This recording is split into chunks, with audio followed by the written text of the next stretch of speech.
بسم اللہ الرحمن الرحیم۔ السلام علیکم ورحمۃ اللہ وبرکاتہ۔ زندگی جبر مسلسل کی طرح کاٹی ہے، جانے کس جرم کی پائی ہے سزا یاد نہیں۔ آؤ ایک سجدہ کریں عالم مدہوشی میں، لوگ کہتے ہیں کہ ساگر کو خدا یاد نہیں۔ ساگر صدیقی کہتے ہیں کہ جب جنرل ایوب خان صاحب پاکستان کے صدر تھے تو ان دنوں جنرل ایوب خان صاحب کو بھارت میں ایک مشاعرے میں مہمان خصوصی کے طور پر بلایا گیا۔ جب مشاعرہ سٹارٹ ہوا تو ایک شاعر نے ایک درد بھری غزل سے اپنی شاعری کا آغاز کیا۔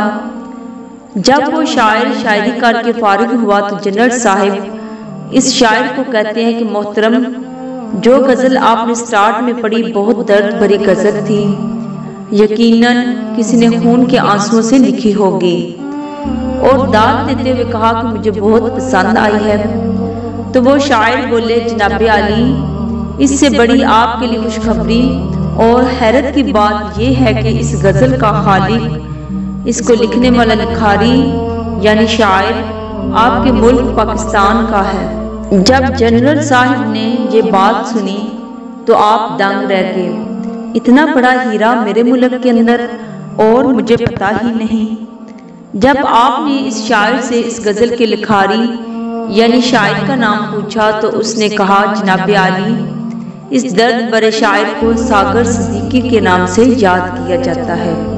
جب جنرل صاحب پاکستان واپس آئے اور ساگر صدیقی صاحب کا پتہ کیا تو کسی نے بتایا کہ جناب عالی وہ لاہور داتا صاحب کے قریب رہتے ہیں۔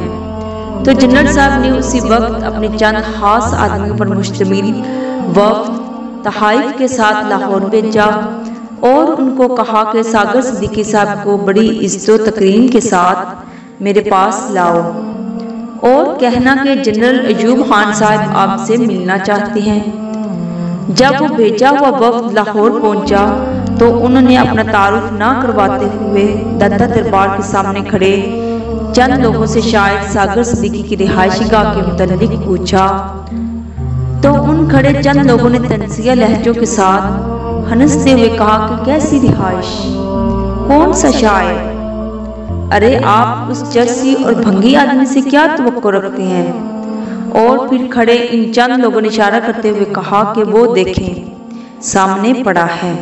چرسیوں اور بھنگیوں کے جھرمٹ میں جب وہ جنرل ایوب خان صاحب کا بھیجا ہوا وفد ساگر صدیقی کے صاحب کے پاس گیا اور ان کو جنرل صاحب کا پیغام دیا تو ساگر صدیقی صاحب کہنے لگے، جاؤ ان سے کہہ دو کہ ساگر کی کسی کے ساتھ نہیں بنتی، اسی لیے ساگر کسی سے نہیں ملتا۔ جب ساگر صدیقی نے یہ بات کہی تو بشمول ساگر نشے میں مست وہاں موجود ہر نشئی ایک زوردار قہقہے کے ساتھ کچھ دیر کے لیے زندگی کے دیے غموں کو بھول گیا۔ بہرحال بے پناہ اصرار اور ترلوں کے باوجود وہ وفد واپس چلا گیا اور سارے احوال اور حالات سے جنرل صاحب کو آگاہ کیا۔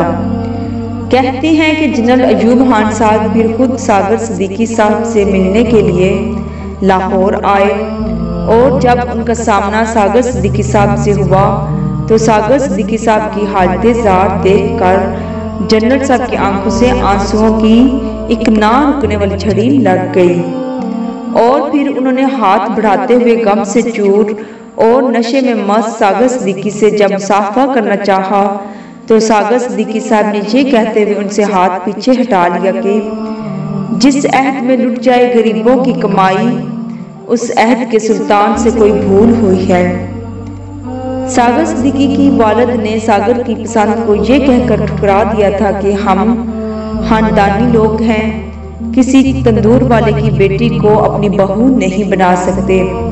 غصے میں اس لڑکی کی گھر والوں نے لڑکی کی شادی پنجاب کے ایک ضلع حفظ آباد میں کر دی تھی جو کامیاب نہ ہوئی، لیکن ساگر اپنے گھر کی تمام آسائش اور آرام چھوڑ چھاڑ کر داتا کی نگری رہنے لگا یعنی داتا دربار لاہور۔ جب اس کی محبوبہ کو پتہ چلا ساگر داتا دربار ہے تو وہ داتا صاحب آ گئی کافی تلاش کے بعد آخر تاش کھیلتے ہوئے ایک نشیوں کے جھرمٹ میں ساگر مل ہی گیا۔ اس نے ساگر کو اپنے ساتھ چلنے کو کہا اور یہ بھی بتایا کہ مجھے میرے خامند نے ہاتھ تک نہیں لگایا اور ہماری داستان محبت سن کر مجھے طلاق دے دی ہے۔ اب اگر تم چاہو تو مجھے اپنا لو۔ ساگر نے کہا، بندہ پرور کوئی خیرات نہیں، ہم وفاؤں کا صلہ مانگتے ہیں۔ غربت، ڈپریشن، ٹینشن کی وجہ سے ساگر صدیقی کے آخری چند سال نشے میں گزرے اور وہ بھیک مانگ کر گزارا کیا کرتے تھے۔ گلیوں میں فٹ پاتھ پر سویا کرتے تھے، لیکن اس وقت بھی انہوں نے شاعری لکھنا نہ چھوڑی۔ میری غربت نے میرے فن کا اڑا رکھا ہے مذاق، تیری دولت نے تیرے عیب چھپا رکھے ہیں۔